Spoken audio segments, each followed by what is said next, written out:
Hello, hello. All right, it looks looks like we're live. um, hey, Comics Legend, how you doing? Could you let me know if the sound is alright and if you can see me alright? Because I don't see anyone in the chat at the moment, so I don't know if I have to be refreshed or anything. Hey, Marquis, how you doing? All right, cool. So it looks like we are live. Awesome. Hope you guys had a chance to watch the previous stream from Pixologic with Todd McFarlane. Really cool about his take on Spawn. Really awesome. You can just rewatch it if you haven't seen it. Sounds good. Cool. Awesome. So before we get started today, I just want to show you and congratulate, of course, the winners of the challenge. So you probably have seen this one if you've been in previous sessions. So the 2020 First Contact Challenge is over, and the judges have already chosen the first, second, and third place for the 3 categories. So congratulations to everyone, all the winners, and thank you everyone for participating. They're really cool entries. So you have the character category. This one was the mostly, most of the entries were for character. Then you have environment and transport. So really cool ideas. Congratulations all of the winners, and thank you everyone for participating. I will be sending an email shortly, maybe tomorrow.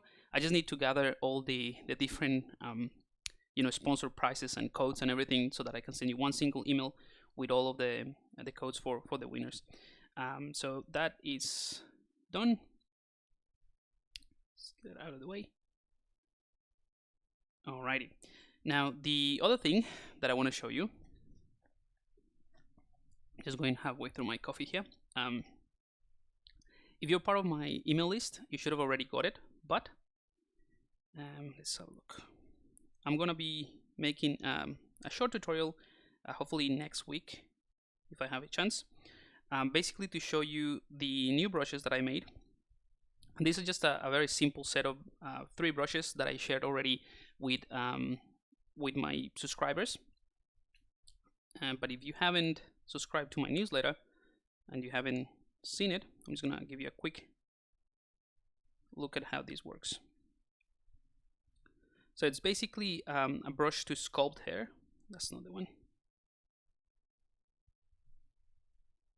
Great, my controller is not working. I don't know what's going on with that.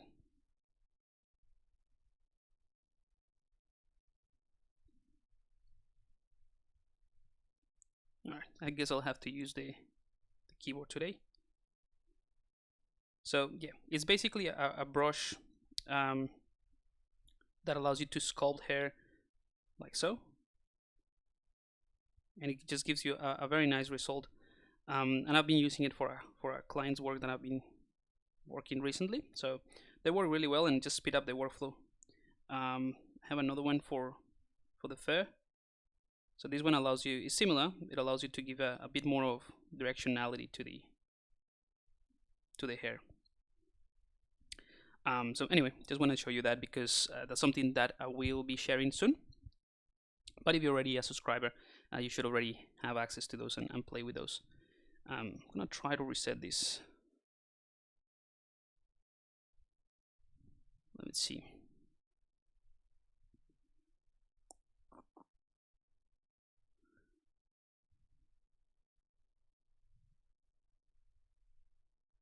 I'm gonna reset the Wacom preferences, and hopefully that fixes the problem. So bear with me.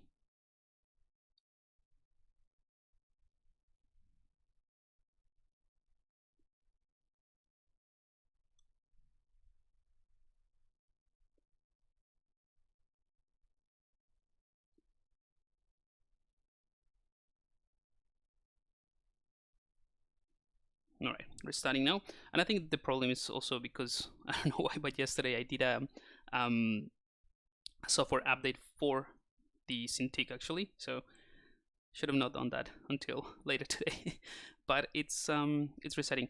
So because today for most of you guys, if you are in that side of the world, is still the 4th of May. I thought we could do some Star Wars inspired character today, or just studying it. So, you know, may the 4th be with you and all that. So I thought it would be a good thing to do today. So that's kind of like what we're going to be doing. And that should do it. All right, let me just restart ZBrush. And of course, guys, if you have any questions, feel free to put them in the chat. I'm gonna be, showing you the process a little bit. The idea is to block out the character and the idea what I have. Let me just show you actually. This is just a little thumbnail that I sketched out while I was watching the previous stream with Todd McFarlane.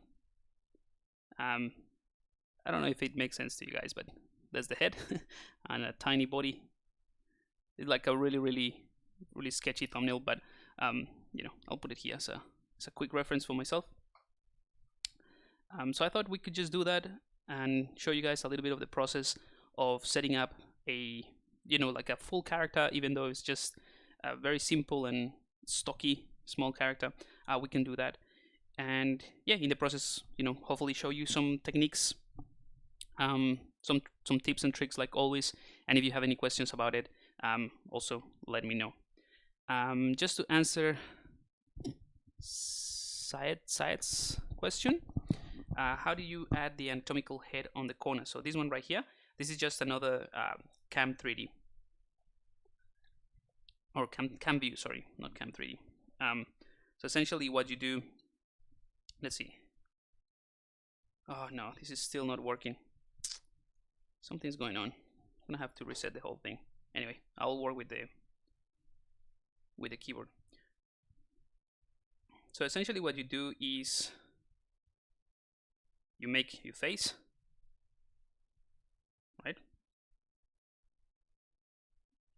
That's your face. And then you can add poly paint as well. So let's just add some poly paint.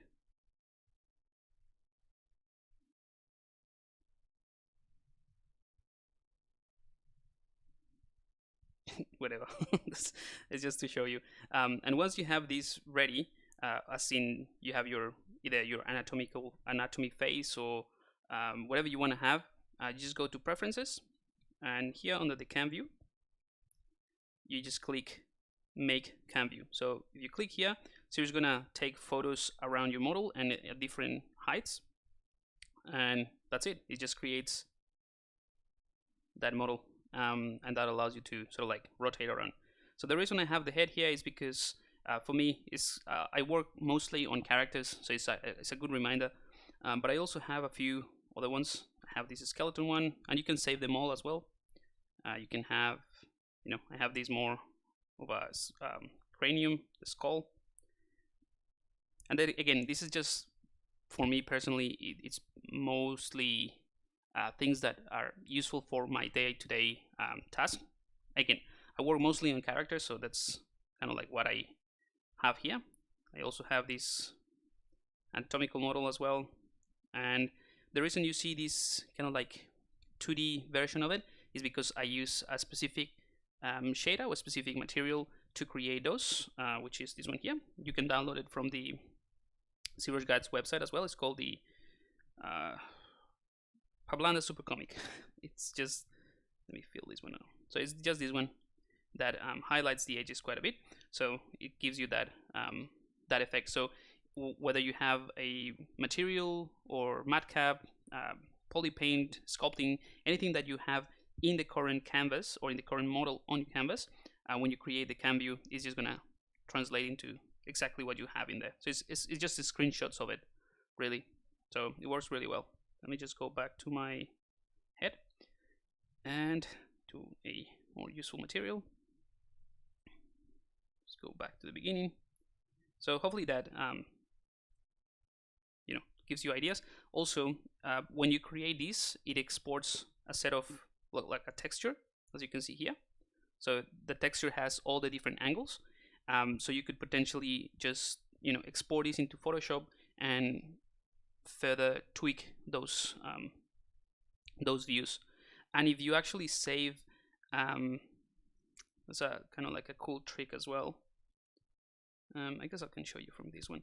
So if you save in the polypaint, if you put polypaint that has the specific red, green, and values like pure red, pure green, and pure blue, ZBrush will recognize those as being the different axes. So when you click those colors in the actual image that you create, it will switch to the different cam views. So for instance, I have one.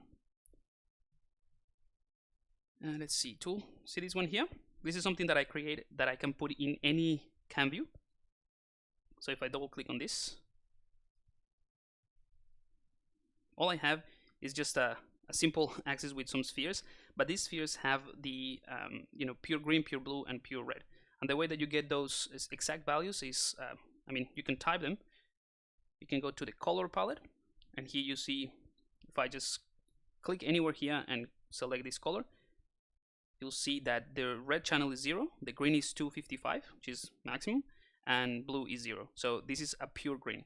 Same thing if I do blue, same thing if I do red, right?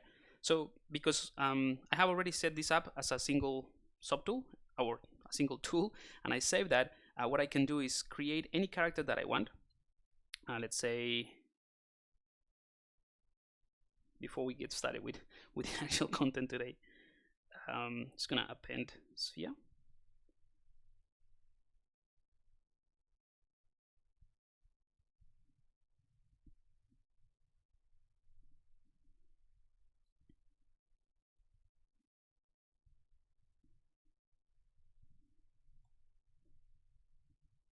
All right, so let's imagine that this is my character.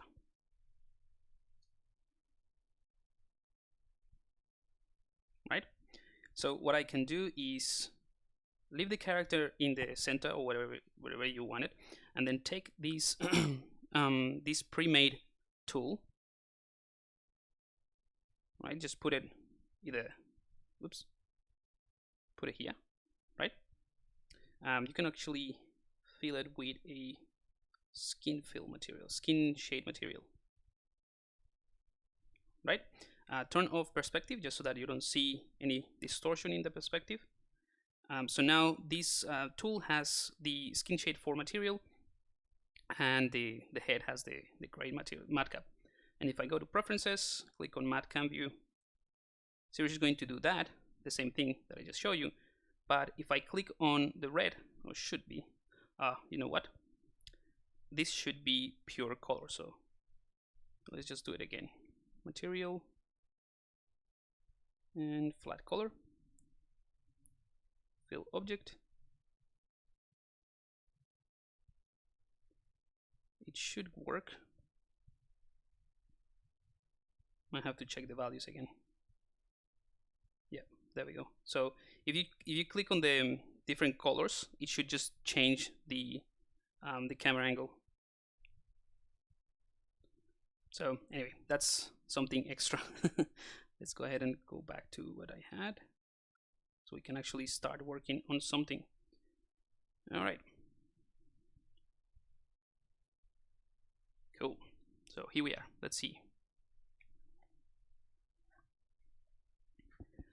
Comics like any chance you will offer your IMM creature pack benefiting those affected for the virus?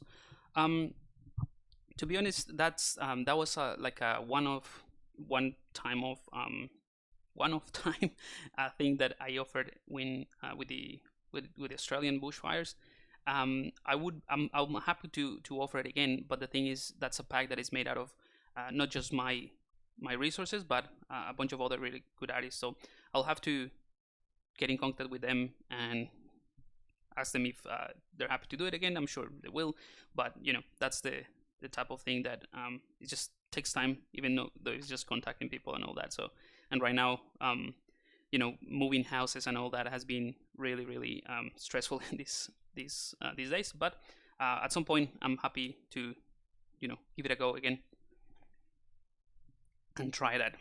All right, so let's go ahead and start with the with the character, like I said, I'm gonna start with the let's think if what can I show you that is could be cool. I guess we're just gonna start doing the blocking. So I'm gonna go ahead and get rid of that. I'm gonna start with the move brush and with the AccuCurve of the move brush already on. And so this one is gonna be, let's start with the head, and have like a very pointy flat head.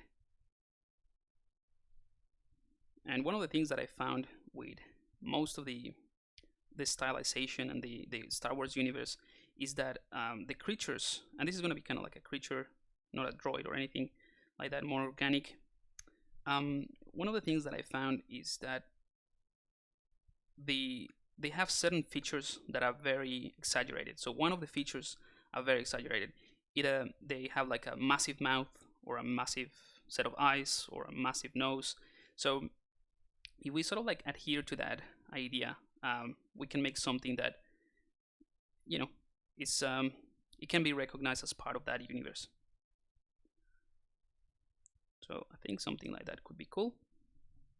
And again, I'm just using that little reference of a thumbnail that I made. Nothing too, you know, too specific. But and the fact that I'm using the AccuCurve gives me those like little bumps that at this point of the process is really, for me at least, is really helpful. And of course I have Dynamesh, so I can just control click and drag and re-Dynamesh that.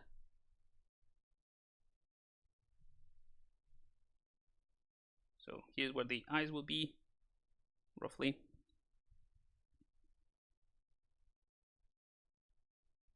And the mouth.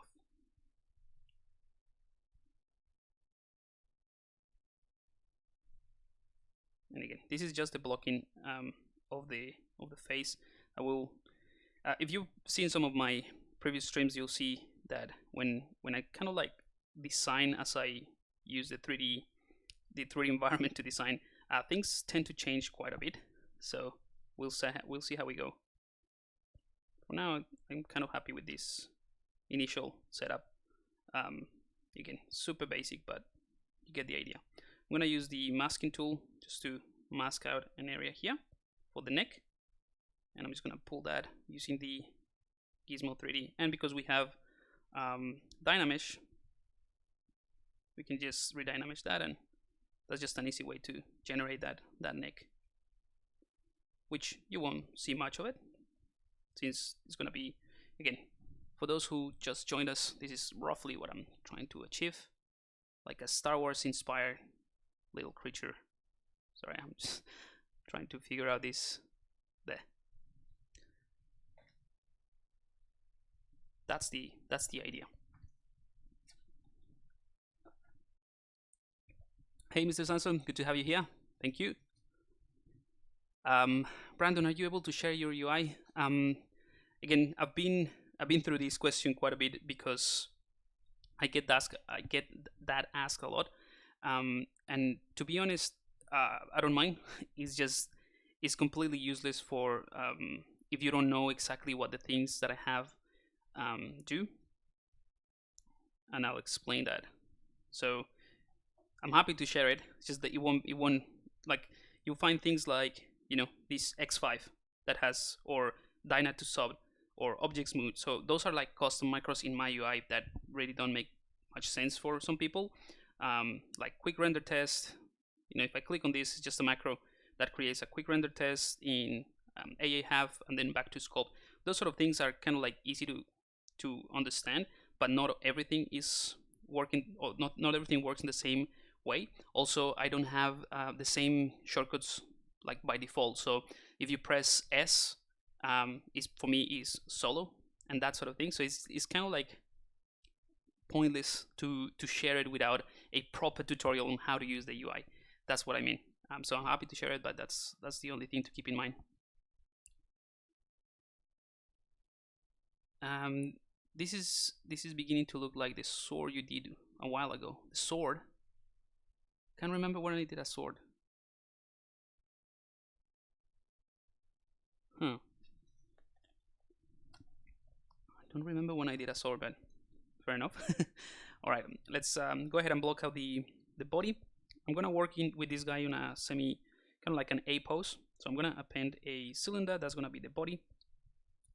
And this way of blocking out things with primitives is just a very simple and good way to ensure that you have like the proportions right, or play around with the proportions at least. And again, primitives and using the Gizmo 3D with all of these deformers is really useful. So I'm going to use this taper deformer to just, so it's not a solid, cylinder. So I can just go ahead and taper this a tiny bit. And so the taper will just obviously taper this that way. So when you pull this cone, or any of these cones, is going to taper towards that cone. But this one right here, the wide one, is going to change the curvature. So when you use this one, it's going to change from, let's say, something very, very steep or very, very harsh between point A and point B to something very, very, very smooth, as in currently is, right? So that's what the wide one does. So if you take this one, you see this one is very harsh, but you can just tweak it as much as you want. So this is what I like about these deformers. They're brilliant for blocking out shapes.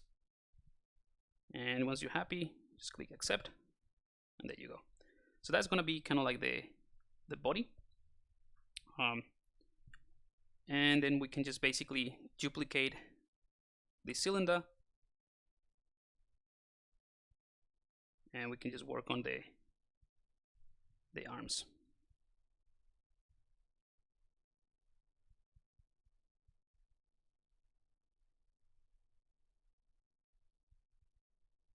So again, it really depends on what you're trying to make, but keeping everything very simple and just very blocky in terms of the elements that you use is the best way to approach the blocking of something. Very, very low geometry, very low res geometry. So this is going to be one of the arms. I'm going to go ahead and do the legs. So maybe just hold Control and click and drag to duplicate within the same subtool. So now the arm and the leg live within the same subtool.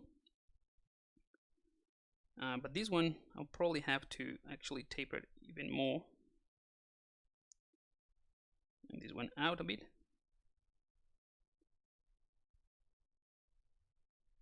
Right? So that's how easy it is to just manipulate primitives with the tools that we have in ZBrush, like the deformers.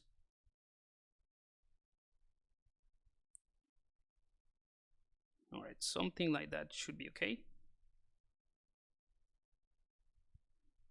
So that's kind of like the body, I guess, with the arm and leg. I know it looks pretty horrible right now, but we haven't Dynamesh and haven't integrated anything. So at this point, it's fine. Let's have a look. We can bring in, let's go ahead and append a cube. And I'm going to make it a Q cube. So you guys cannot see that actually. Let me see. So a Q cube is a quick cube, a very simple element. So you can turn any mesh, like you could have something completely random, something like that. And if you go to the initialize palette with that subtool selected and click on Q cube, basically it just resets that. Oops. If I go into solo mode, it creates a very, very simple geometry. So let's go ahead and bring that here. I'm going to use this one to create kind of like the blocking of the feet of the character.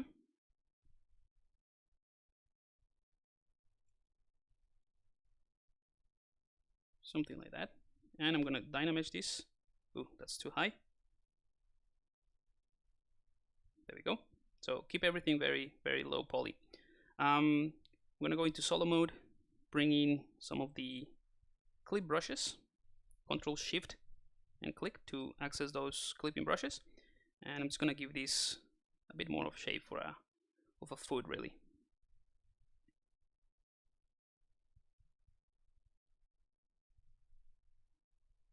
Oops.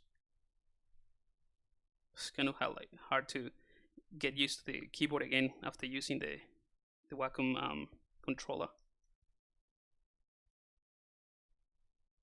Alright, so that's done.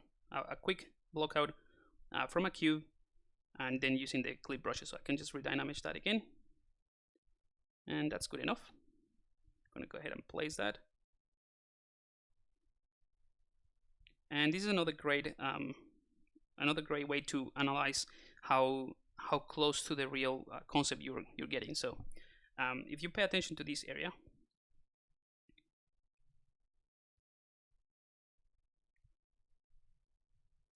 so these two elements, the actual design, the legs are quite thin.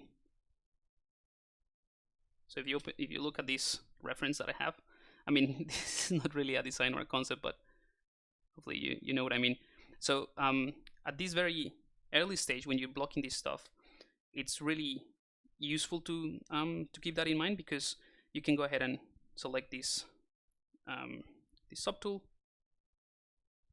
and smooth this out, so you can basically fine-tune the proportions very easily. Whereas if you have a lot of geometry, or you're already committed to something, it's kind of like hard to, well, for two reasons. It's kind of hard to go back and if you're kind of like happy with what you had, I think it's harder to say like, okay, let's try this again. And the other thing is, because you have a lot of geometry, or you potentially have lots more geometry, is the actual process is going to be harder.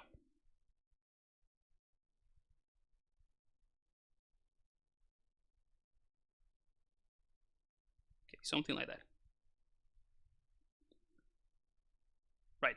So the only reason, well, not the only reason, but the reason I'm working only one side is because then I can merge all of these things together and then just do a quick mirror and weld.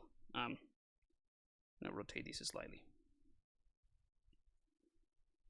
All right. Maybe for the hand, let's see how we're gonna handle the hand. I think the hand will be just a Dynamesh object as well. So I'm gonna append a sphere. Select that. I'm going to solo mode, and we're gonna work on the hand just a little bit. I'm gonna use the taper deformer to taper this to create kind of like the base of the hand, or the palm of the hand, from a sphere. There we go. And then we can simply mask some areas to create the fingers. So I'm gonna create only maybe 2 fingers. See how it looks good.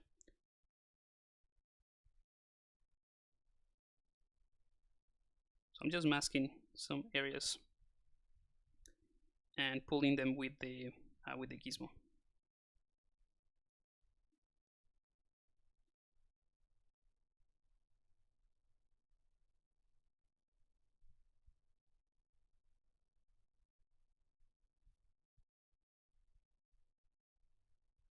Right.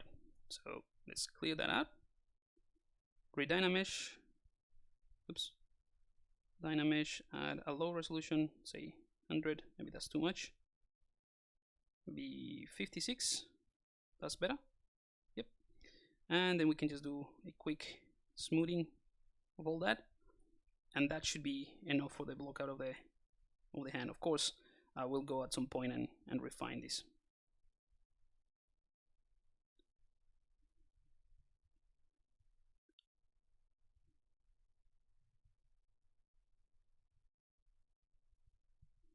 Let's give it a bit more volume.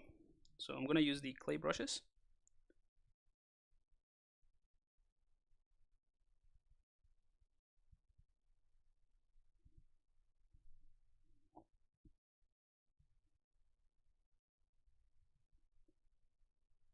And move brush. All right. That's about it, really. Might need to add more volume to that thumb. So maybe with the inflate brush, just add a bit more of padding. And with the damp standard brush, we can sort of like create some cuts.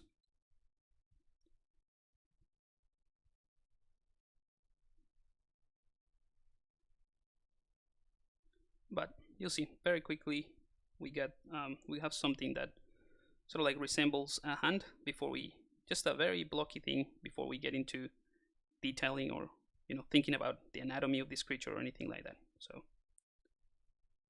all right, so we have the hand. Maybe this finger is too, well, actually I don't mind. Maybe if we make it, yeah, you know what, I'm gonna make it a bit thicker so it looks kind of like a couple of fingers fused together, kind of like a mitten. And we just give an indication of that happening around there.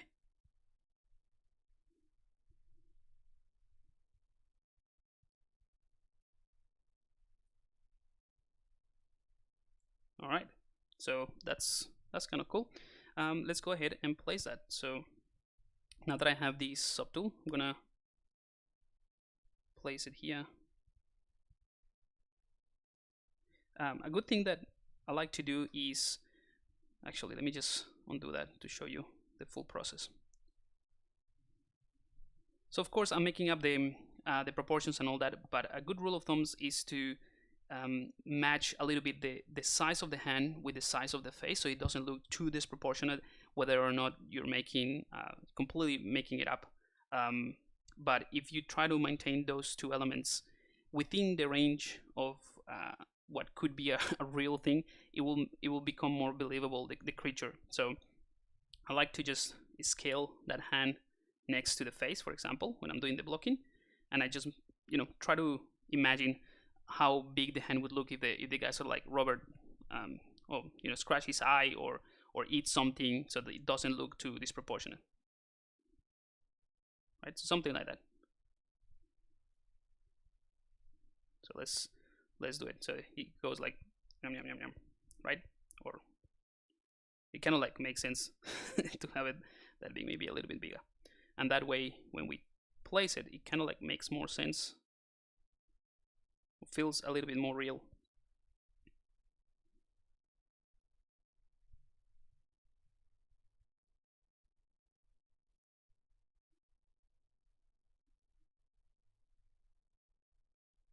All right, I think that's working fine. So block out. Another thing that I probably should mention at this point is, if you're making something that is kind of like a very baggy set of clothes, or something that is very bulky, heavy, and it has like kind of like overhanging drapery stuff, and you're blocking it out like this, or at least this is something that I like to do that helps me keep an eye, or yeah, kind of like maintain that idea that is there is some physics happening, and so that that kind of sculpt things that conform to the real world. So if I place the hand in where I just placed it, it sort of feels, let me just show you, hopefully this is gonna make sense. So if I place the hand here, I kind of like imagine that the actual arm is in there, and all of this is just kind of like drapery or overhanging clothes, right? If I were to just place the hand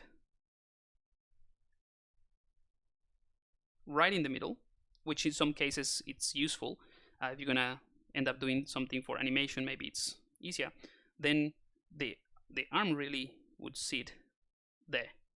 So you have, yeah, the overhanging, or the hanging piece of clothes, but then you have this floating thing that has no gravity, or that has no impact on the real world, like it's just floating.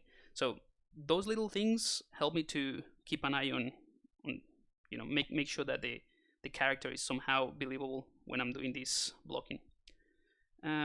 What I'll do is I'm gonna separate the arm from the leg. Remember, this is part of the same one, so I'm gonna use the selection tools. I'm gonna hide this, and I'm gonna split hidden. Right, the split hidden for you guys should be here under the subtool palette. The reason I do that is because I wanna only move the arm now that I can see the full length of the arm with the hand, and I think it's a little bit too big. So I can select the hand, and I can select this pizza icon, and I can hold Control and Shift, and hopefully you knew about this trick. If you, let me just explain it. So if this is a single line or a single pixel box, right, you move just the subtool. If you click on this again and you have 3, it moves all of the subtools at once, right? I don't know why this one didn't move. Oh, it's masked. So if you have something masked as well, it won't move, obviously. Anyway, so you move everything. But if you hold Control and Shift, well, you have these three pizza boxes, and you select with the selection tools, you get this hatched line effect. That means that those won't move, just these ones, right? So you can move things like that, and it's pretty heavy, pretty handy, not heavy. If you want to move the head as well, all you have to do is hold Control and Shift, and then just add that to the selection tools, or hold Control and Shift and then Alt and get rid of that, and that's just allow you to, you know, play around with this a little bit faster. All right, we're getting there. Let's see if there's any questions so far, and then we can move on with the rest. By the way, guys, I think I'm only getting some YouTube comments. I don't know if the other ones are working. Hopefully they are. Alien Sword didn't finish, that turned out into an alien. Oh yeah, I think I remember what it was. It's one of those streams that started somehow, and with something in mind, it just turned out to be something else.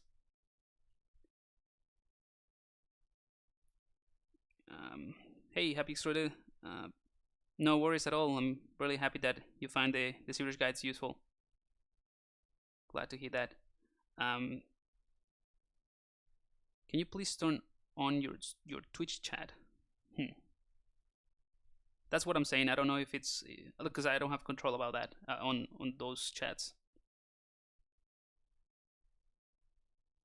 How do you pop the move tool to the subtool when it is invisible?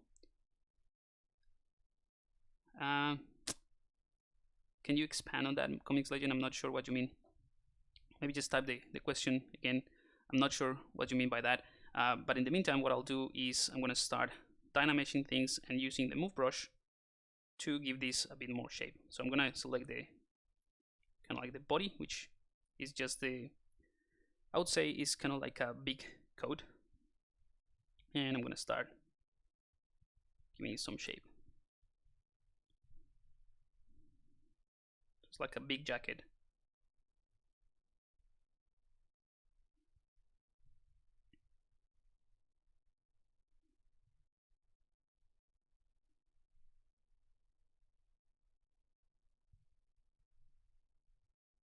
Oops, I'm gonna Dynamesh this to 56.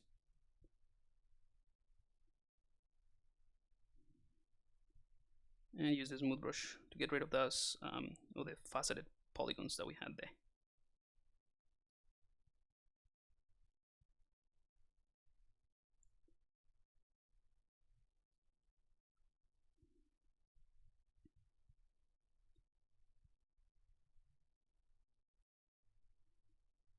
Alright, I'm gonna select the arm and do the same thing. I think 56 seems to be a good number for this size.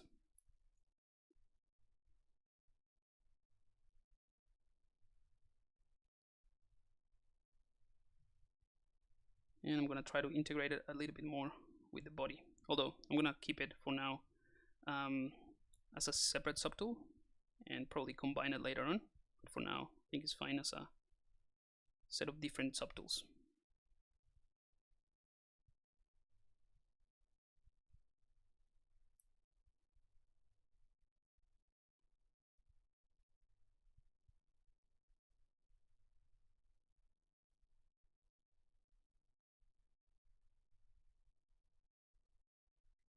All right.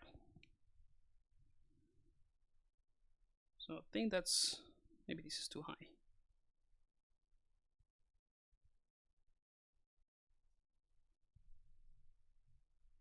I think I'm gonna need to push this guy down a bit more.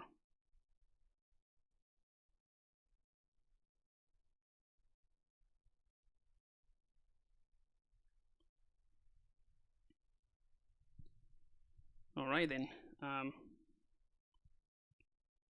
haven't worked on the silhouette on the side either.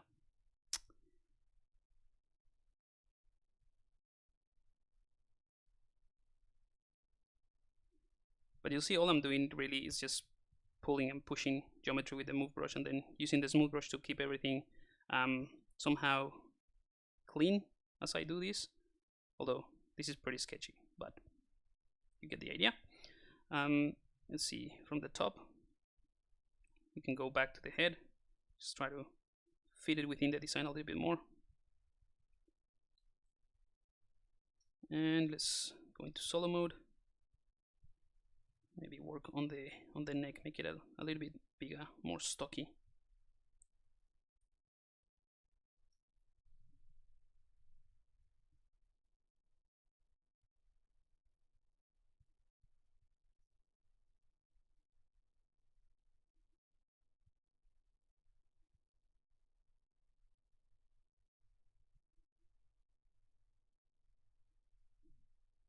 All right, we'll come back to the to the head at some point.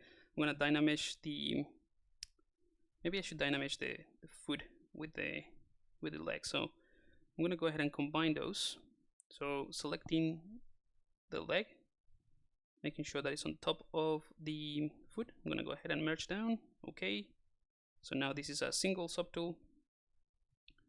I'm gonna actually move this slightly up, so that I can combine it easier with the rest of the body. And then I'm gonna Dynamesh this with 56. There we go. Smooth everything.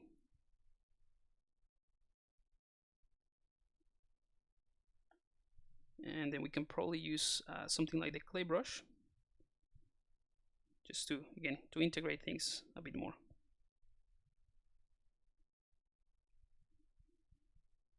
I'm gonna add some mass here for kind of like the big thumb. And again, try to keep everything within the design. Kind of the hand that we already sketched out is kind of like dictating the, you know, the style of the anatomy in a way for this character. So I'm gonna try to propagate this for through the rest of the body.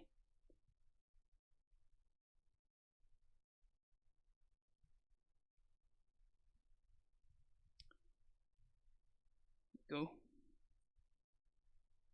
I'm gonna push the. I think it's fine, because this is not gonna be. This is gonna be part of the clothing of the character, so it doesn't have to be perfect.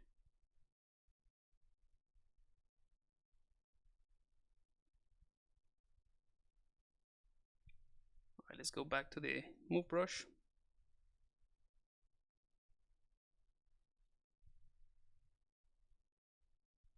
I'm gonna bring everything, make everything smaller. So I'm gonna, whoops, weed out symmetry. I'm gonna reset the gizmo to the center, make sure everything is selected, and I'm just gonna scale it down just a little bit more. All right, so that means, double check, yep. So that means that the current Dynamesh that I had for certain objects, when I reDynamesh, is gonna basically override a lot of details, because Dynamesh works based on the actual size of the sculpture. So if I select this one, we currently had it as 56. So this is the amount of topology we get. If I reDynamesh again, now that I shrink everything down, it's gonna be a lot more blocky. Okay, just keep that in mind if you change things like the size. When you reDynamesh, it's gonna look more like this, which in this case is perfectly fine, and it makes it easier to manipulate anyway.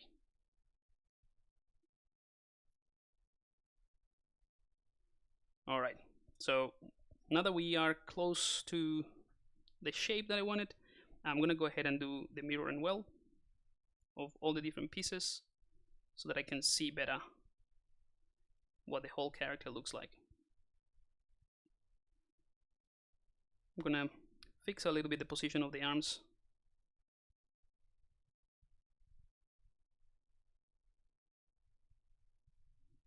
Symmetry on. Just the arms.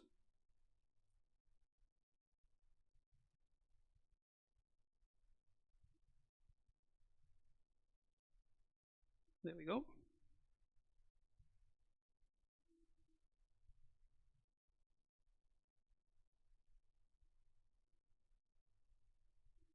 All right. Now for this part of the body, what I want is create some kind of hard shell or something a little bit more structural around the neck. So I'm going to increase the Dynamesh resolution again, maybe do a quick polish of everything.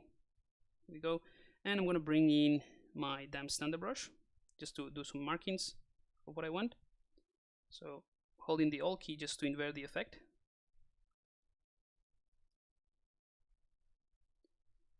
Right, so that gives me an idea of where I want this hard area to be. It's not going to be super hard. It's kind of like a metal ring or something underneath the clothes that gives the clothes some structure, but that's kind of like what I had in mind. And then of course the inside, what I'll do is I'm going to use the masking tools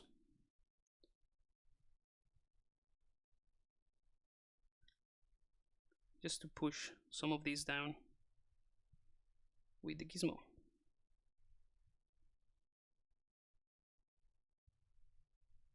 And redynamesh everything. All right, so we are getting there. Let's see the chat, and if you guys have any question. Oh, that coffee is cold already. So sometimes when you go to the move sub tool or rotate sub tool, the move gizmo isn't visible on the screen. Ah, okay. Right, so Comics Legend is asking, so I'm gonna select the head. Let's say the gizmo is over there. So you want to move the head and you select move or scale or rotate, but the gizmo doesn't appear on the head. So what you have to do, if you want to try to find it, because you can just select it and then scroll back and see where it is, and just click on this icon here at the top, they go to unmask areas, or go to the unmask area. So this icon right here, kind of like a location icon, like a Google Maps icon. If you click on that, it's going to snap to the everything that is not masked. So that's a quick way to do it. The easiest way for me, if you don't want to change the rotation of the gizmo, hopefully this is the answer to the question, is to, let's say I click on move, and instead of trying to find out where the gizmo is, you can hold Control and click and drag anywhere on this on the subtool. So that basically allows you to mask an area, and the gizmo will come basically to that specific area. So once you do that, then just clear the mask and then hold Alt and reset the rotation, and that's it. You can just use the gizmo like that. So hopefully that's the answer to the question. I'm gonna go ahead and block out the face a little bit more. By the way, how are we with time? Oh, we're traveling pretty good, so 10 a.m. no worries. Let's go ahead and append a couple of spheres for the eyes. And again, this is another feature that I've said this before. When I'm doing characters, this is something that I like to do very early in the process, just blocking the eyes, or at least having the spheres, and that gives me it gives me a good reference of where the features of the focal point of the character would be, and also the size will help me arrange all the features around the face. And like I said, in this case, I found that the Star Wars universe, the design's trying to exaggerate certain features. So I'm gonna try to do the same thing with the eyes here, or maybe not with the eyes. It could be smaller eyes and have a bigger mouth, but I think bigger eyes should work fine.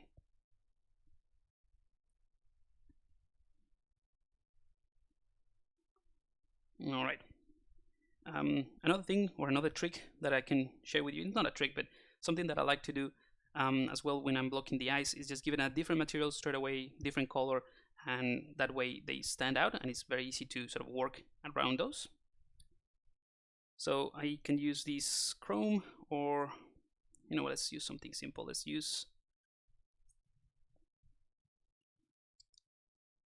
Let's use this chrome foil. Now let's just use the toy plastic and a dark color like that. So the toy plastic is very reflective, it has this very sharp specular and a dark color, not fully black, but so that we can still see it like the form. So with the color selected, the material selected, I'm gonna make sure I'm gonna click on mRGB to enable it. And if you're using the standard UI, it should be on the top of your UI, this switch here. And I'm gonna click on fill object. For you guys, should be under the color palette, fill object. So click on that, and that should have filled the object with the color and the material. So now I can go back to white and matcap. All right, so now I have the eye there. I'm gonna go ahead and mirror and weld that straight away. So again, we see roughly how to place the rest of the features of the face. All right, now I'm gonna go to the move brush, select the face, and start, with symmetry enable, start positioning this a little bit better around the eyes. Another thing you can do is, I'm gonna place the eyes closer to the face and hold shift, hide everything, and then just enable the pieces that you wanna work on.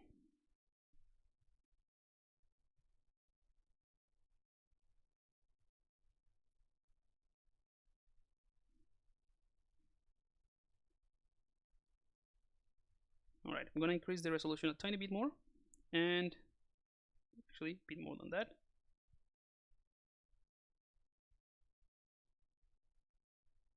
There we go. Quick smoothing. And then I'm going to try to give it mouth in here. I'm going to try to make it kind of like a more of a humanoid mouth. Let's see what that gives us.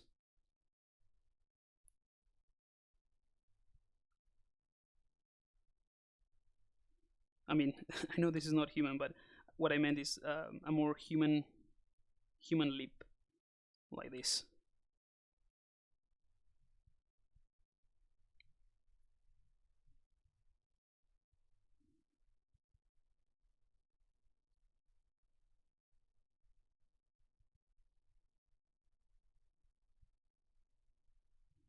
So I'm using just the damp standard brush to block in some lines, but these are not really details or anything. It's just purely lines that I have as a reference, and then I can just go ahead and sculpt around those.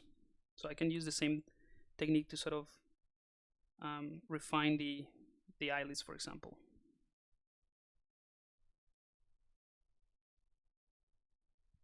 Just pressing the Alt key to invert the effect.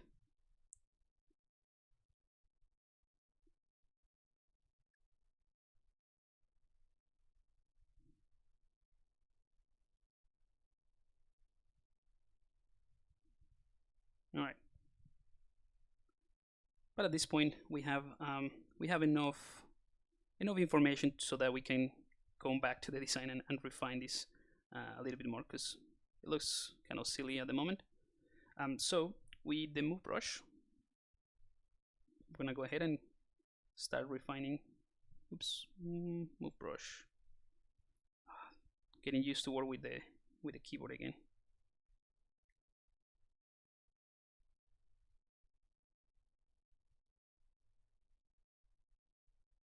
And just keeping in mind that I want to keep the eyes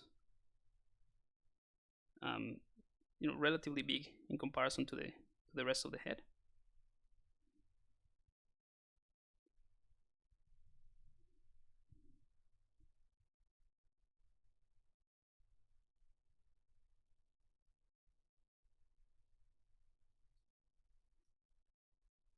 And make maybe the mouth smaller.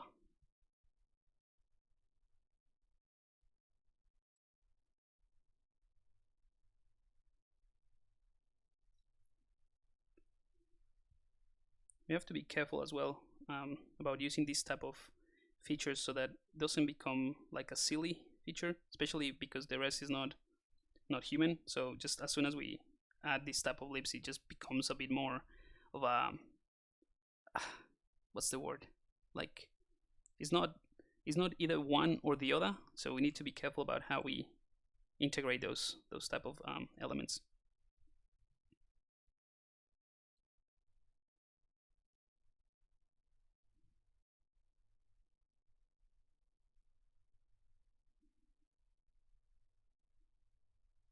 I feel like that shape is a little bit more interesting. We can keep pushing it even more, especially because if you look at, you guys can see it properly, but I have a what's the name, the thumbnail on the left hand side, so that I can always check the silhouette, which is very important for me, especially when blocking stuff. Actually, for you guys, it's kind of like annoying not to see. I'm gonna turn it off. Sorry, not that. What am I looking for? Yeah, the chat here. So there you go. So you can see. Right now, because I can see that little thumbnail, I keep an eye on the overall silhouette, and I feel like this should be, you know, more pointy, like sharper lines. So in order to do that, I can keep going in the same way that I've been tweaking things, but it will be kind of like hard not to distort what we have already established with the eyes. So a simple thing that I like to do is use the masking brushes, in this case the masking pen, hold Control and just mask around the eye, a little bit like that. I'm going to solo mode. Oops. So I just mask around the eye, like the eyelids, and then I can hold Control, clicking on the mask a couple of times, and that allows me to keep those features around the eye locked in, and I can just, you know, play around with the rest. That's actually kind of cool. So that's the, you know, that's the cool thing about this stage, that you can play around with those things, and you might find design that you didn't even think about, and they work really nice. So I think I much prefer that. So I was showing you the range of things that you can do with the move brush, but came out like an interesting shape. So just gonna tone it down a bit so that it becomes again, I'm just, you know, I sometimes when I explain things I go all over the place, but one thing that is important is if you find like a happy mistake, like what just happened. I was just showing you how the move brush kind of like works when you protect the eyes in this case, and the overall silhouette changes completely. It is important to recognize that this is a good thing, and if you like it, just pursue that design. But it's always important to make it look intentional.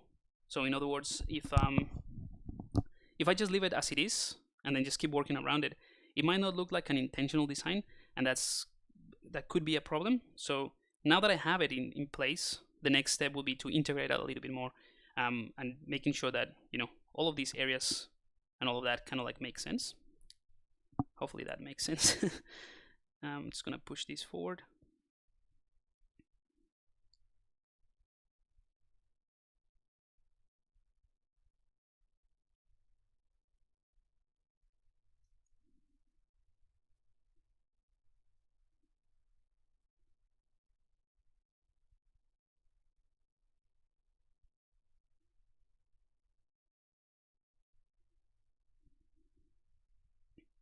All right, so I'm gonna do the same thing, hide everything but the eyes and the head. Clear the mask that I had for the eyes. Actually, before I clear the mask, I can go ahead and use maybe the standard brush in this case would work fine, just to add some volume here before I Dynamesh, so that doesn't become too thin, and then just smooth everything out. So this is another good way to integrate. Start looking for landmarks of the anatomy, or some keys or some points that you would recognize in real anatomy, like for example the zygomatic arc, or the you know, any part of the anatomy that in a human anatomy that you will see, okay, that's where things are. If you can place that into a creature, then it gives an anchor point to the user or to the viewer that this is a real thing or that it could exist. So this is what I'm doing here.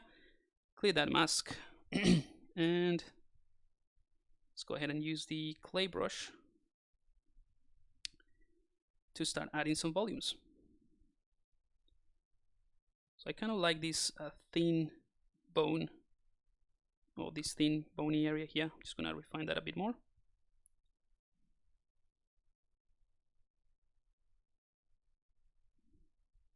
And you can use this any brush that you want, really. It's not set in stone. I keep my set of brushes very limited and very simple at this stage.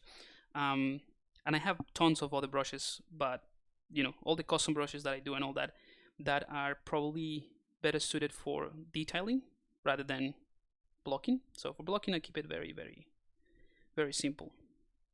And since I released the digital clay pack, the brush that I've been using the most for as a replacement to the damp standard brush is the knife brush. I'll show you that in a second. It just gives me a cleaner, more controlled line. I suppose that's the main reason.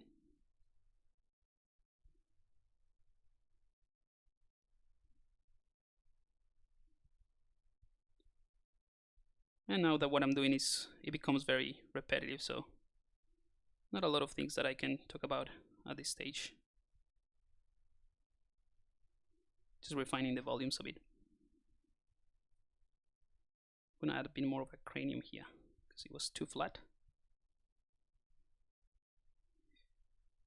But what's important to understand at this point is that this is still a very sketchy. This is still blocking and it's very sketchy. And what I mean by that is that you can change things, you know, as much as you want at this stage. Still, you can still figure out different proportions if you want. I'm gonna use the inflate brush just to give more thickness to that area and to that bone, and maybe the move brush again.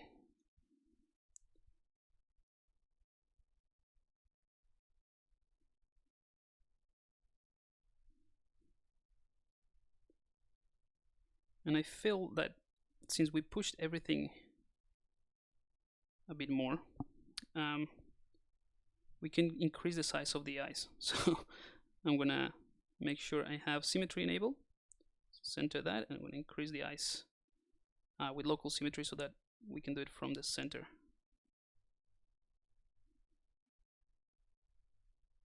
There we go. Kind of like that more. And let's just adjust everything else to suit those changes that we just did. So that's kind of like what I do when I design in 3D. So I have a super rough idea of what I'm aiming towards, and there's obviously different ways to approach that process as well of thumbnailing and figuring out where you're headed. Again, I also like to keep it simple. I mean, for those who haven't seen it, this is kind of like what I was originally trying to do, and you know, the quality of that sketch it took like just a couple of seconds to do that thumbnail, and that's enough to have a rough idea of where to go with that.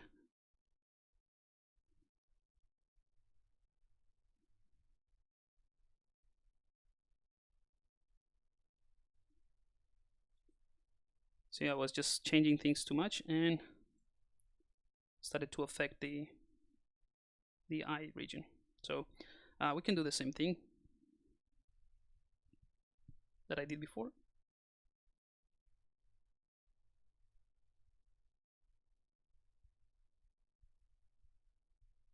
So with the mask pen,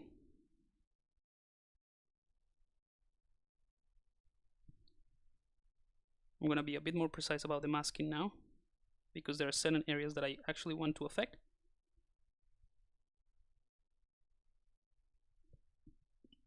There we go. So now we can move all of these all we want.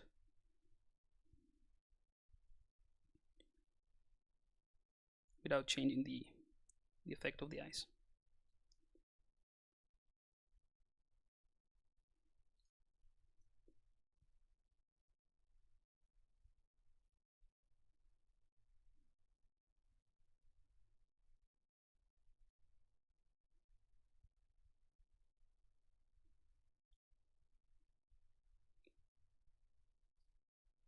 All right, I think that's working nicely. You can obviously invert and do the same thing.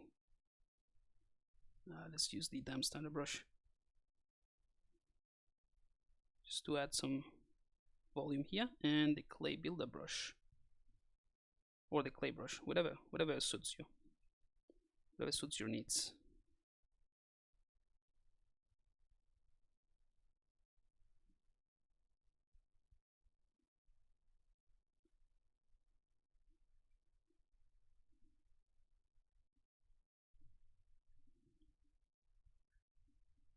Let's get closer here. It gets to a point that you probably want to keep sketching or keep blocking it, maybe at a higher resolution when you need it.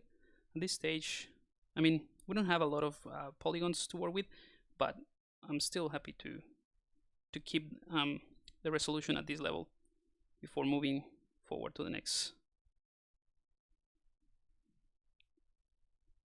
All right, some indications, or maybe some nostrils or something. It's the clay brush.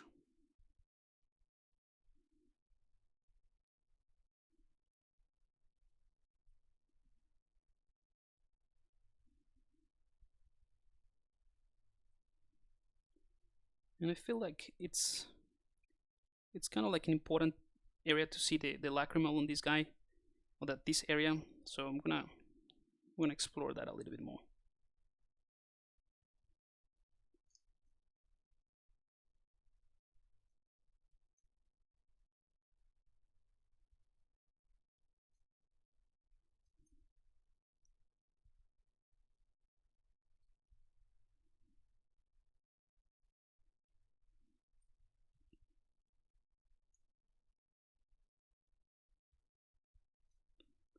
All right, and of course the way that you place the placement of the eyelids would also affect the expression.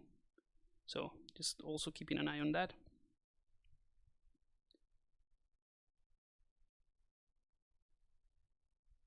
I'm gonna go ahead and, before I do anything else, I'm gonna increase the resolution a tiny bit more.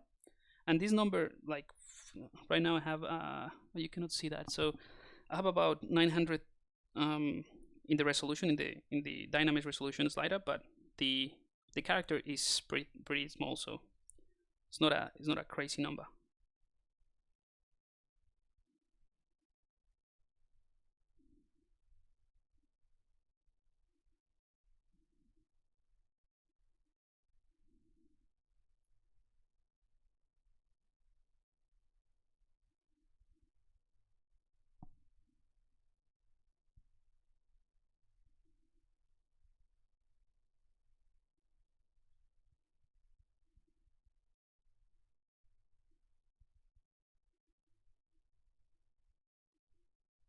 Alright, I haven't paid too much attention to the back of the head, so let's just move the blocking and the sketching throughout that area. Although you probably won't see much of this, but you see it's pretty bumpy. I'm going to use maybe the trim dynamic just to very quickly generate some planes that I can explore a bit more, and then smooth everything out, and then maybe use the clay brush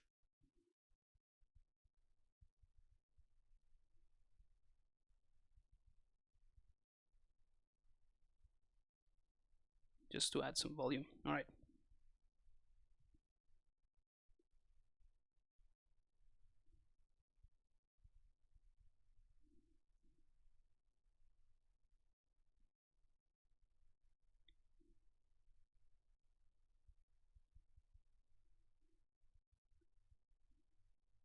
I think this is starting to look a little bit more interesting. Let's add some, again with the same brush, the clay builder brush. I'm gonna start adding some indications of, you know, what of these, because I'm imagining this area right here at the top is kind of like a bony protrusion that is pulling some of the skin, let's say in this direction, right? So it's gonna try to create some kind of wrinkles or indication of foldings or skin folds, like there, and probably that is also going to pull the eyelid. So this is gonna be less defined.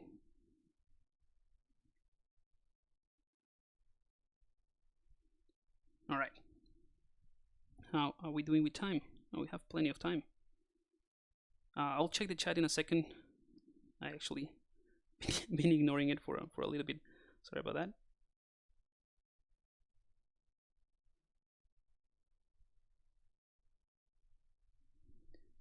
Sometimes you get into the zone, right?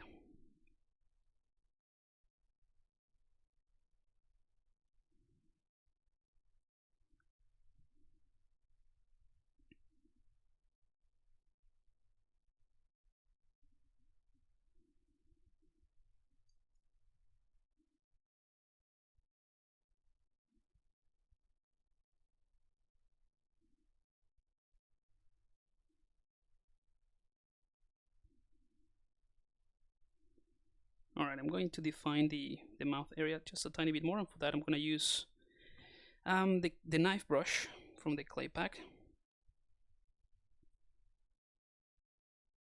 because it's going to give me a stronger and sharper effect with more control. There we go. And then we can use the clay brush again to add some volume to the lips here.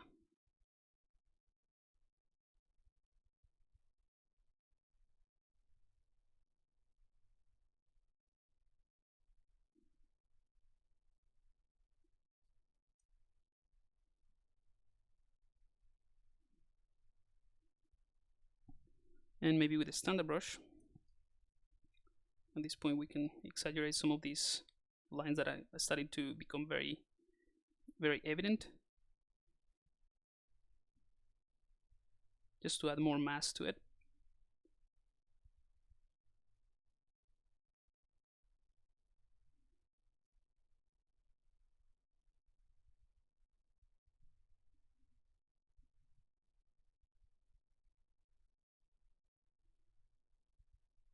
All right, so lots of work here to keep integrating and refining these areas, but overall I think it's looking all right. I'm gonna soften some of this because it's becoming too wrinkly, and I want to avoid some of that.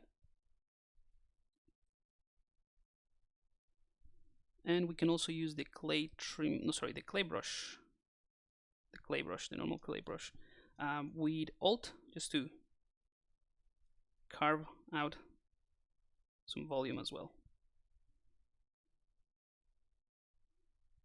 So it's always good to, you know, do a little bit of that as well. Not everything is just an additive process.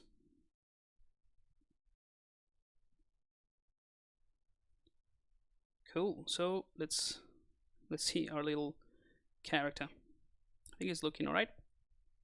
And I think the expressions of the face and all that kind of like matches the, not the expression, sorry, the proportions and all that. It kind of like matches the overall silhouette.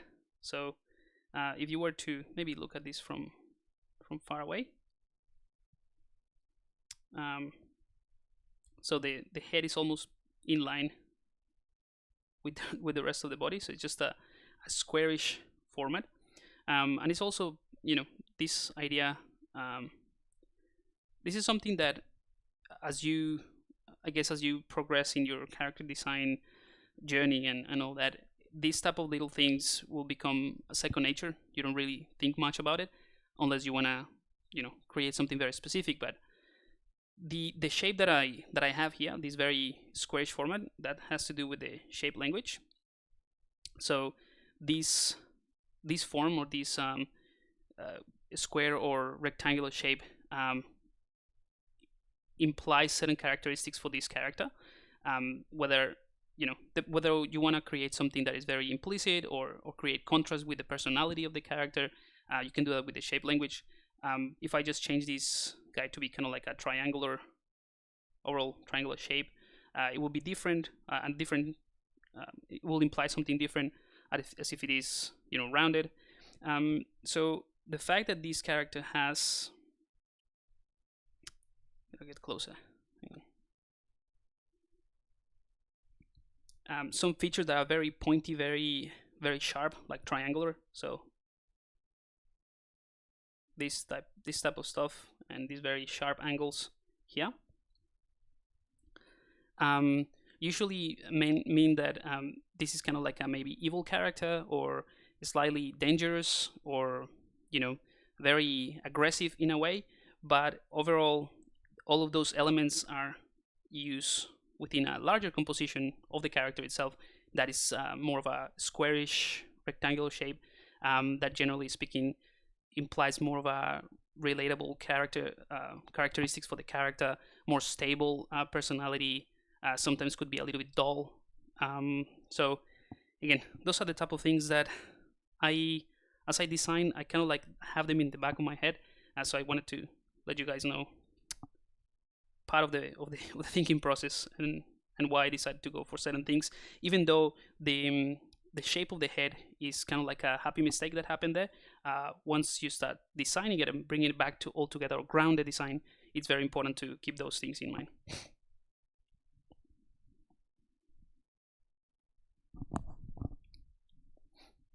All right, let me see the chat. Ooh, I'm gonna do a quick save because I haven't done that.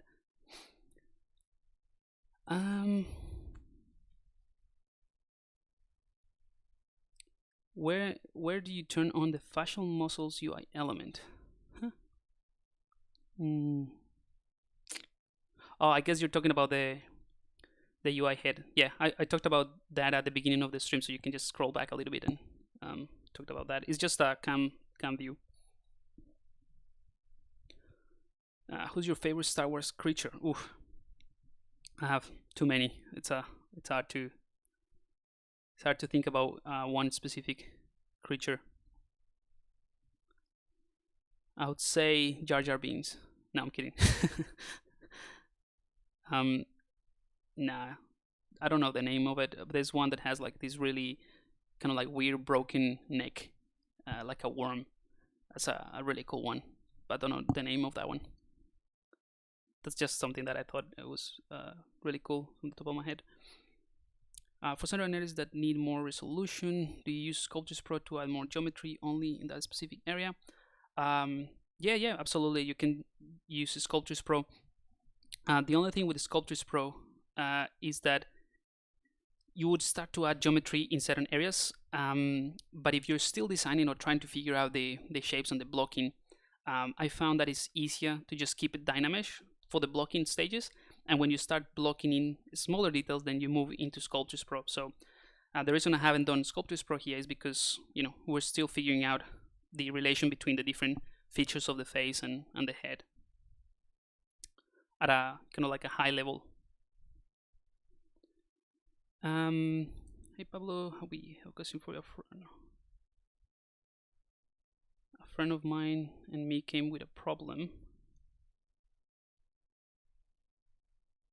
How do you guys have 4 brushes in a row? 4 brushes in a row. We tried a lot of things, but we didn't. Sorry, I'm not sure what you mean.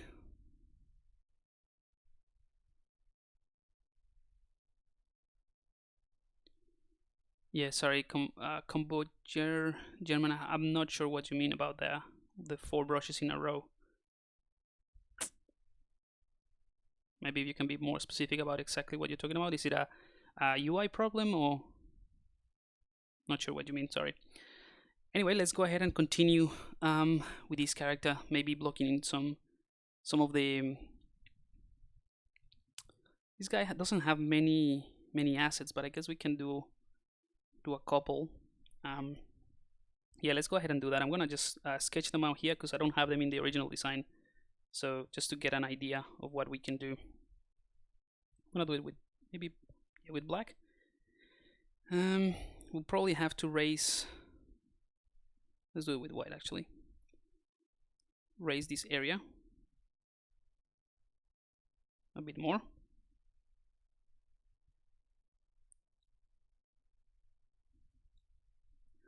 And then what I'm thinking is, let's see, we can have some kind of like apparatus here that is holding like a harness.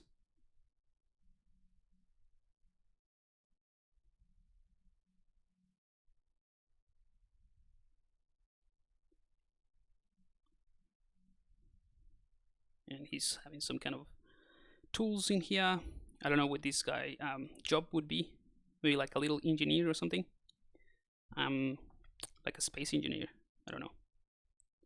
So you have some tools in here. We might get to this, but you know, as a quick reference of some of the things that we can work on.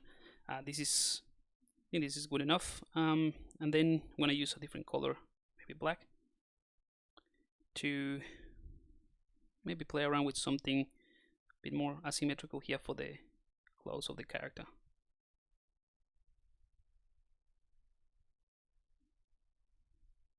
So it's not perfectly symmetrical. I'm gonna use a gray one here.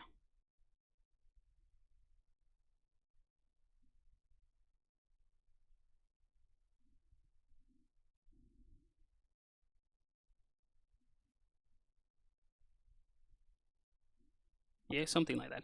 I'm gonna go ahead and take a screenshot of this, and I'm gonna find a way to place it somewhere.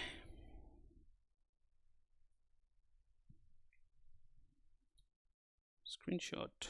Take a screenshot. Yep. I have it in my desktop.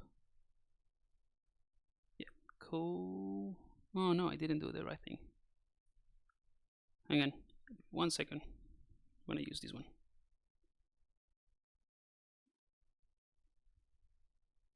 Just to have a quick reference of what I'm doing. Save it somewhere.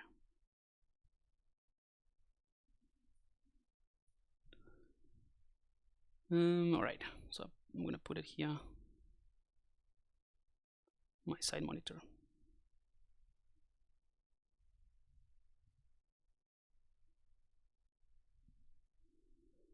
Alright. Let's see, in the UI menu you have cuando eres tu UI menu.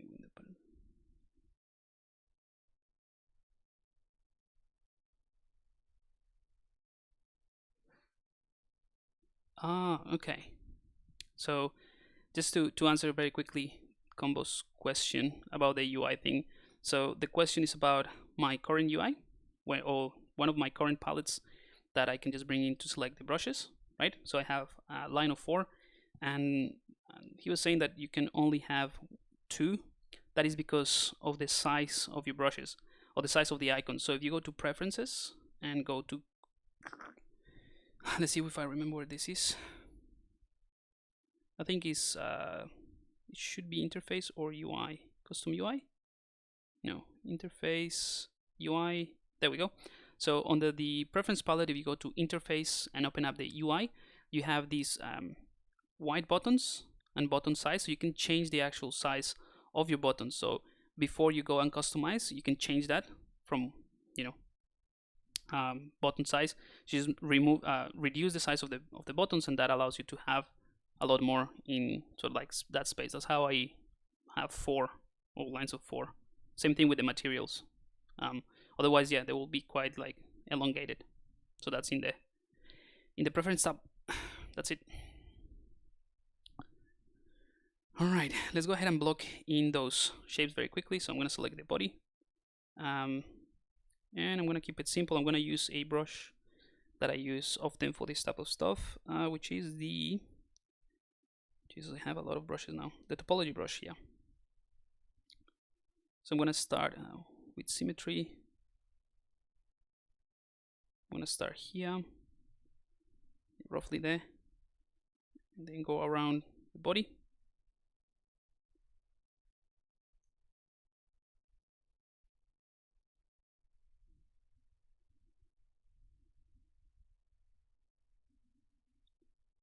and then do the same thing here.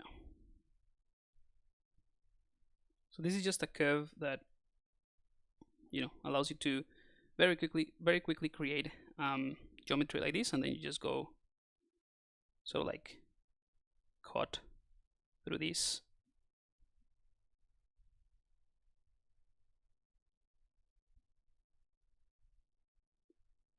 Oh, hang on, I started in the wrong side.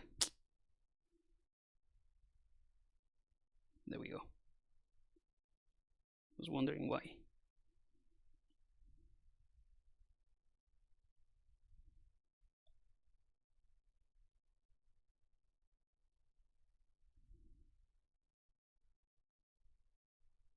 All right, so just as simple as that. And then once you're happy with that, you can go ahead and click once outside, and it generates that mesh.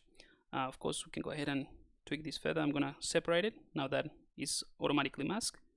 Split on mask points, so I have this bit, and I'm gonna use the move brush just to fix this a little bit, and then do a mirror and weld.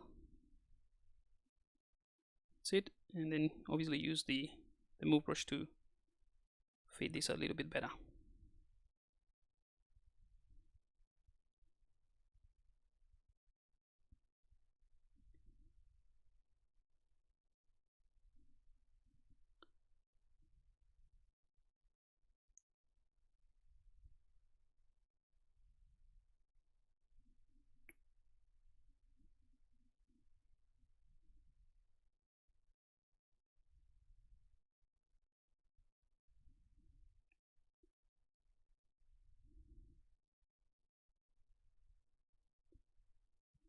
Just going to increase the size of this kind of like hoodie thingy.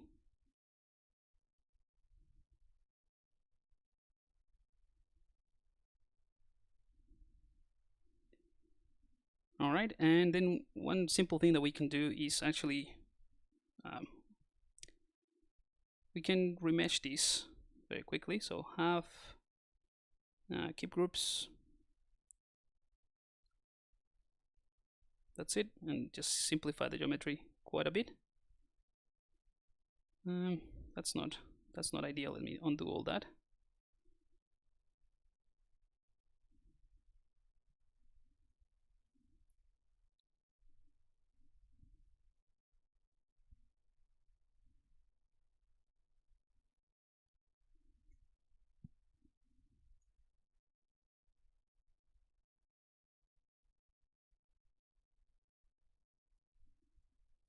Just gonna re-Dynamesh, make it simple.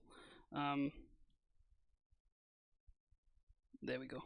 It's much easier that way. So basically what I did there is I run a ZBrush process over a Dynamesh. So one of the great things about Dynamesh in that case is that you can keep the polygroups, and then you use the ZBrush to get a, you know, a cleaner topology of that. It's much simpler.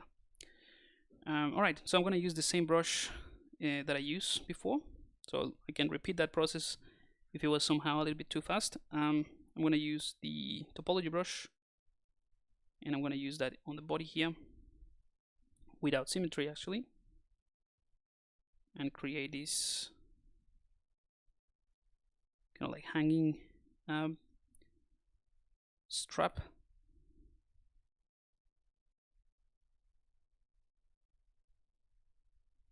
And let's go ahead and add some subdivisions.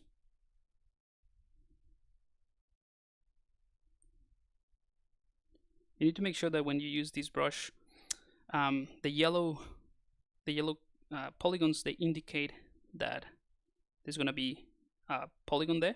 If it gets, or a quad, if it gets red, then it becomes a triangle. So like that. You'll see this is kind of like red. It's hard to see there, but it's red. And that obviously indicates that it's a triangle, so you can keep an eye on that. If you want to delete something, you can either undo, or you can hold the Alt key and just delete it like that. And once you're happy, you click. By the way, if you want to change the thickness of it, you can reduce the intensity of the brush, but I'm happy with this. And this one is pretty simple, so I don't have to run the ZBrush. But what I'll do is get rid of the creasing. So under the crease palette here, so under the geometry palette, under the crease subtab, I'm going to click on uncrease all, and also split on mask area. So let's go back to the move brush, select this new piece, and then just arrange the blocking of this a bit better. So this is just a very quick way to block in some assets or accessories for the character.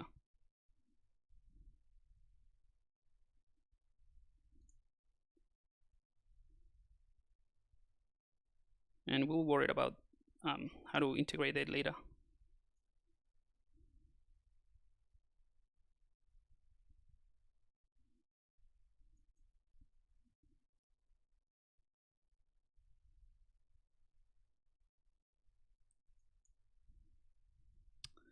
Another thing that I'll show you maybe for this process is I'm going to use the C modeler, and I'm going to right click on an edge, and I'm going to assign a polygroup.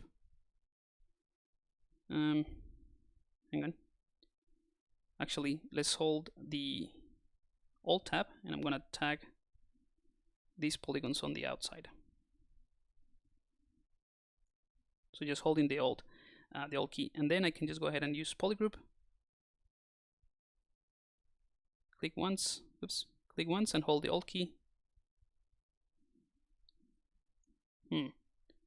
Polygroup.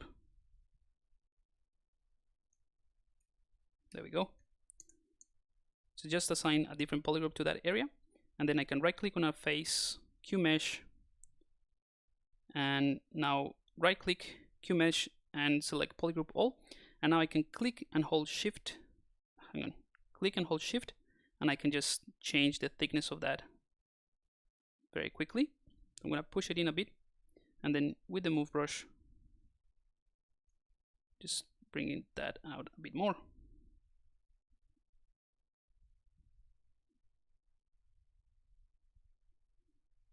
All right.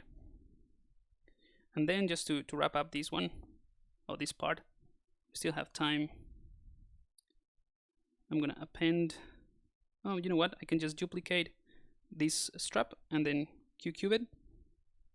So in the initialize palette, that's pretty much what I showed you guys before.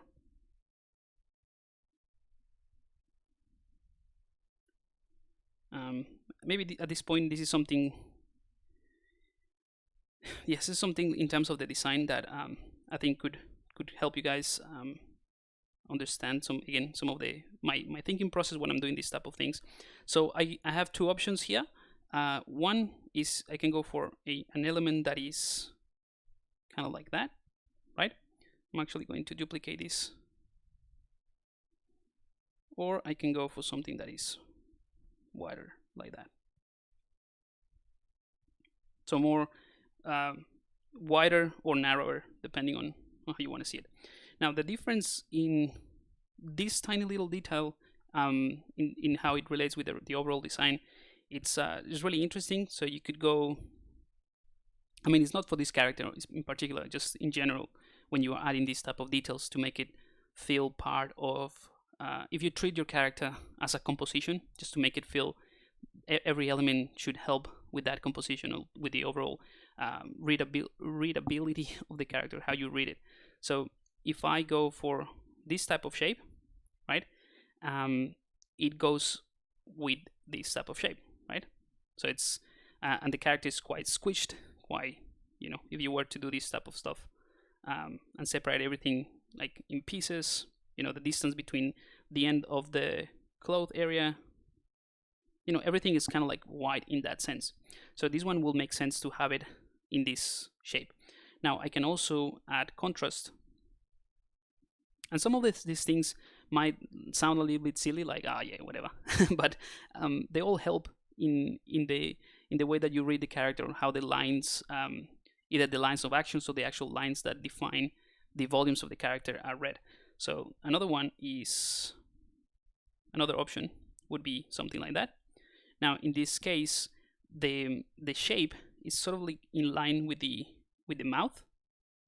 So because we're drawn to the face of the character and the eyes first, then you just read the face, and then these lines sort of help you, push your eyes in a way in that area. Hopefully that makes sense. So yeah, this shape like this could also go with the overall shape. So either or in this case are fine. Something that I wouldn't go necessarily in this case is for something that is rounded. So if I just add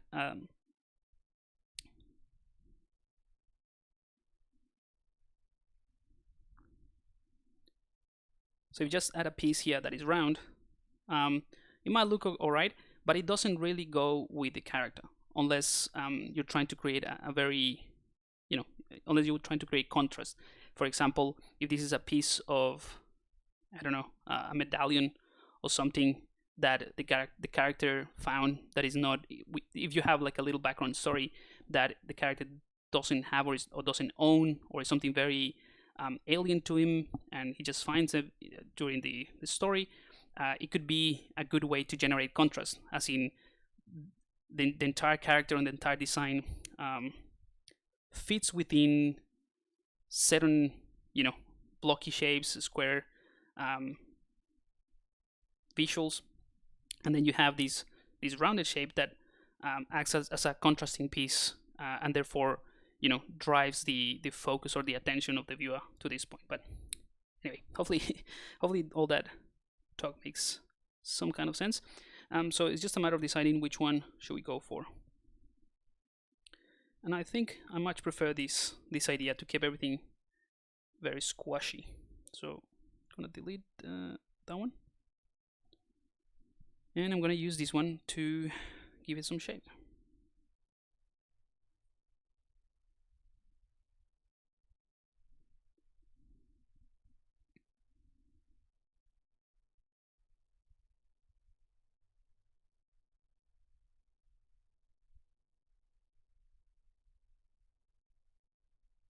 It could be quite bulky as a device.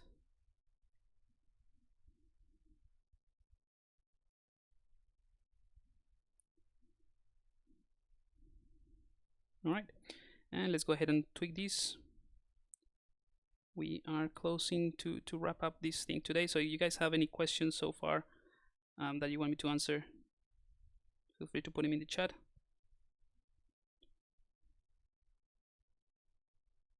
Let's do a quick save as well. Haven't saved this, and kind of happy with where this guy is going.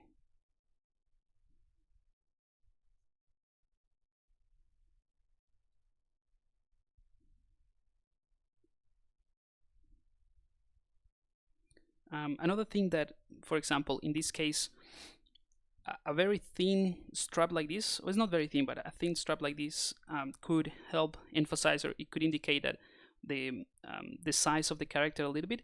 So because I want to keep him to be like this short, small creature, changing the size and the proportions of this strap might help. So what I'll do is select that, and I'm going to use the C modeler. Sort of like hold the Alt key and just tap all of these polygons, and again do a polygroup, a different polygroup. That's actually, there we go. Q mesh, polygroup all, and then I can just click on that, hold shift, and then just extend this a little bit, and do the same thing here for the bottom. Click and hold shift,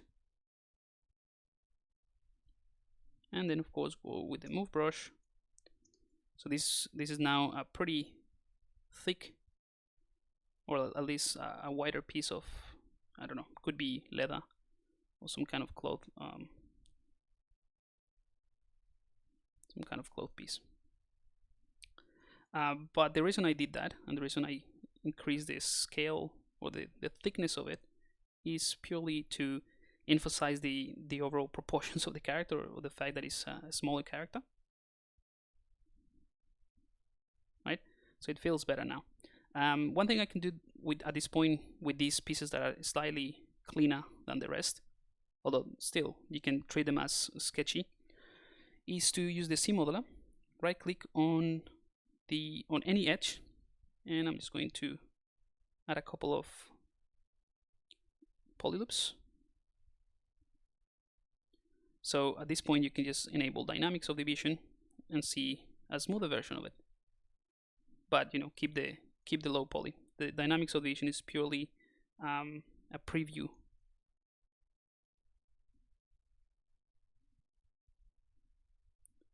Just gonna try to make this a little bit more consistent.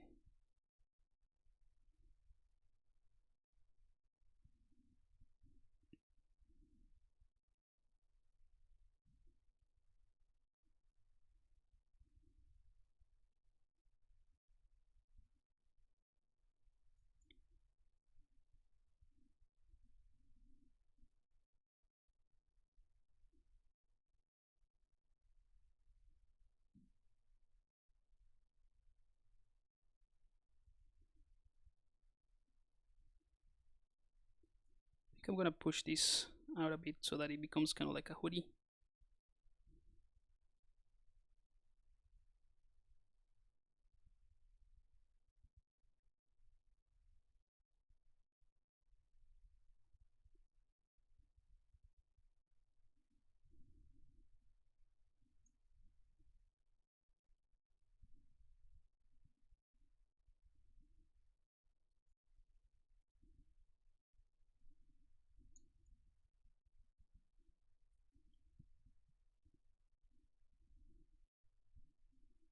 All right, I think that works. Just gonna go quickly with a clay brush.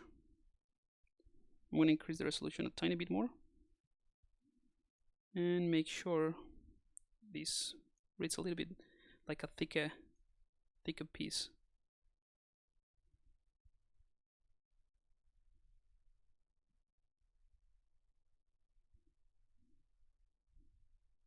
Or something that is more structural. That's what I'm trying to say. I imagine kind of like the part on a helmet, but this is actually underneath the clothes in a way, so it keeps that form quite well.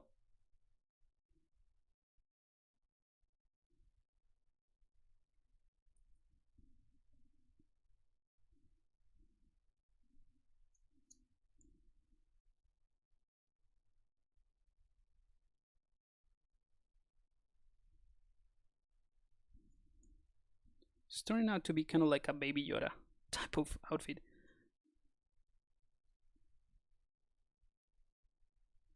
But I think it works.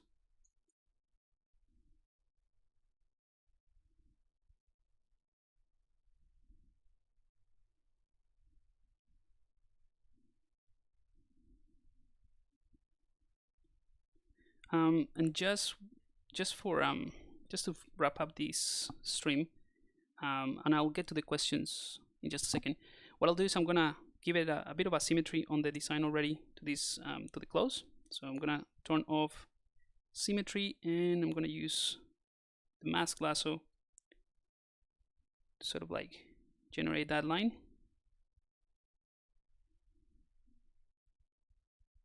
Yeah, I think that would work. Maybe more of an angle. And then I'm gonna just mask everything that I don't want to affect. All right, and then using the move brush with the AccuCurve so that it's very pointy, I'm just gonna pull this out.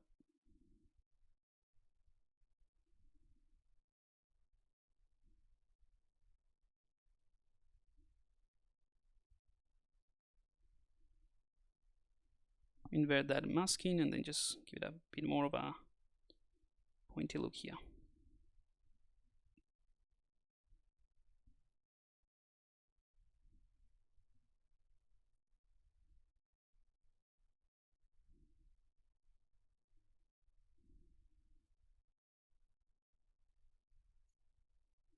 All right, so that's starting to look interesting. I think the legs are kind of like weird, so I'm just gonna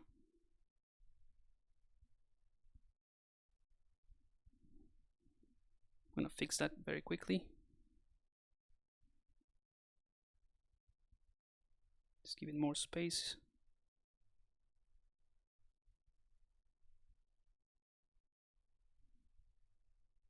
Alright, I think feels more comfortable now. A little bit more.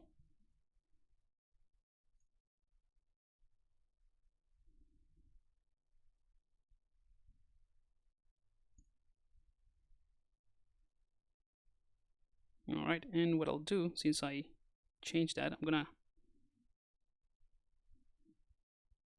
feel like one leg is higher than the other. You know what? I think I did a mirror and weld with local symmetry. That's why.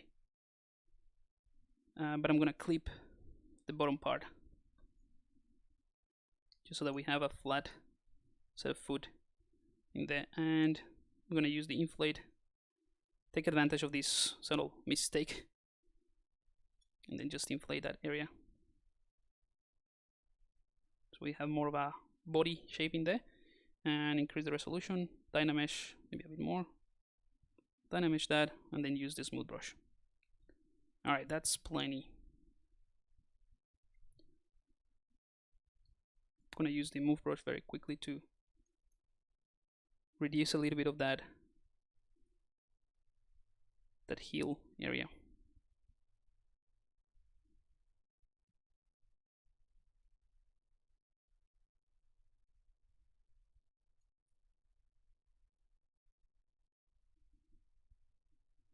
Alright, and I think we are almost done. It's gonna do a tiny little bit of, shape correction on the arm that we basically haven't touched.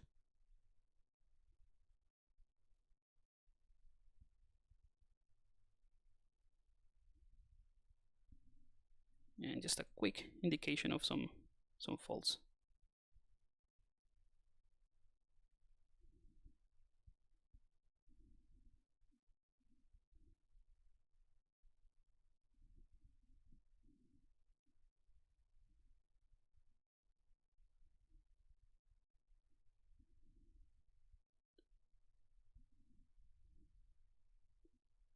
Gonna sharpen the border as well. Alright, so I think we're gonna leave it here today, guys. I think in terms of blocking, this has been one of the most productive sessions that we've done. So I reckon we'll be able to move forward and start, refining this a little bit more next time. Alright, let me just check the chat.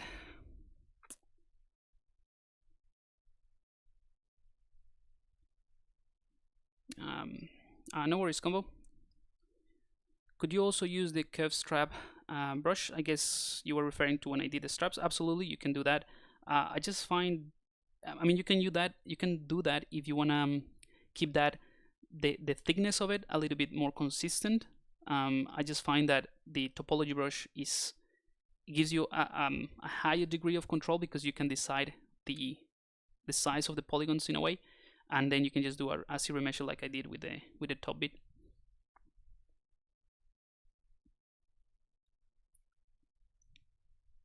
When you use frame mesh in order to put a curve brush you have made, do you know if you can set one vertex as the first one? Because I like the curve brush start from another point.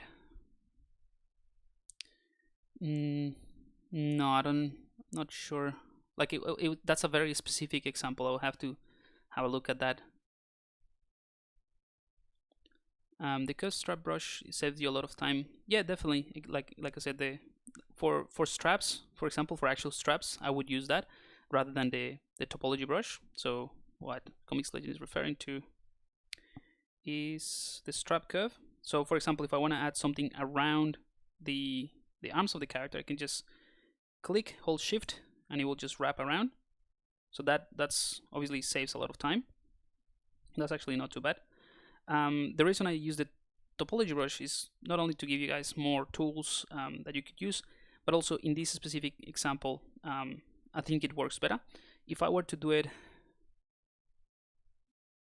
just with the curve strap, I just go like this. Oops. This is why I don't use it as well. Just go around, and it's fine, and then you can just start moving it around. But again, it's different methods. I guess if you're comfortable with that one and you know how to use the move brushes, definitely is a simple way to start.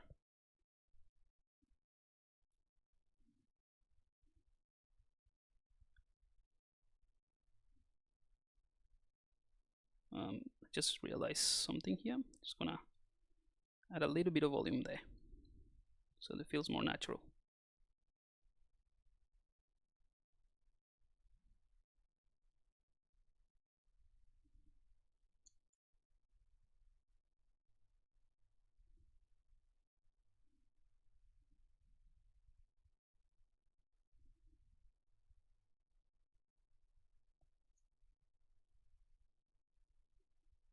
We'll see if we can keep this guy as it is. One of the things that I like to do, if I can afford it, in terms of the time that I will spend in a project like this, is let's say I'm gonna save right now and I won't touch this until maybe next week, and that way when I come back to this project and I'll see it kind of like with fresh eyes, I will be able to judge it a little bit more objectively than what I'm doing right now.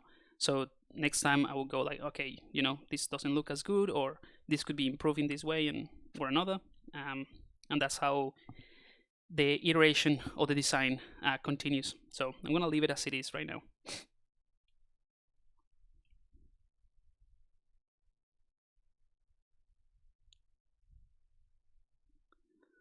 Give him a name. I don't know. I'm the worst with names actually for characters. I'll give you one next time. We call it the Star Wars creature for the time being, just a work in progress name. But yeah, we'll leave it there, and hopefully you guys enjoyed today's stream. We'll do it next time. We continue with this guy next week. Before I go, actually, in case you're interested, just open After Effects. I hate that. I hate when that happens. I just clicked the wrong icon and now I have to wait until that whole thing. Anyway, so if you go to the ZBrush guides right now, there should be in the front page that one. So ZBrush for illustrators, if you click on that, that's a workshop that I'm running this month, at the end of this month. There are limited seats, but if you're interested, it's all about illustrating with ZBrush. So I'm going to walk you through the process of generating an illustration that looks kind of like a comic style illustration. The workshop starts in 18 days, but there are limited seats, and I still have a few spots open. If you're interested and you want to join us, you can go ahead and go to this website, go to the ZBrush guides if you want, or just go directly to 3D Concept Artist website. And you'll find all the information here for the workshop and how to enroll and all that. It goes for 5 days in a row, so it's a very intensive workshop of 5 days. So each day we're gonna do something different, and the end product, or what I'm hoping to have at the end, is just an illustration done with Photoshop and ZBrush. So ZBrush is the main software, and then Photoshop. Now, if you're interested in this and you want to join us, there is very little requirements other than knowing kind of like the interface and how to move around ZBrush. The rest will be covered in the intensive workshop. So I just thought I'll give you guys a heads up, just letting you know that as soon as I reach the limit of students that I have set, I will have to close it. So if you're interested, it's better do it now than later. And yeah, so for those who have already joined us, stay tuned. I'm gonna send you a couple of emails soon about what to prepare and what to get ready, but nothing too complicated, just a few software bits and plugins, but that's about it, guys. So yeah, if you want to join us to the ZBrush for Illustrator workshop, go ahead and check the ZBrush guide website. Otherwise, I'm going to leave it here, guys. Thank you so much for joining us today, and I'll see you next time. So see you guys.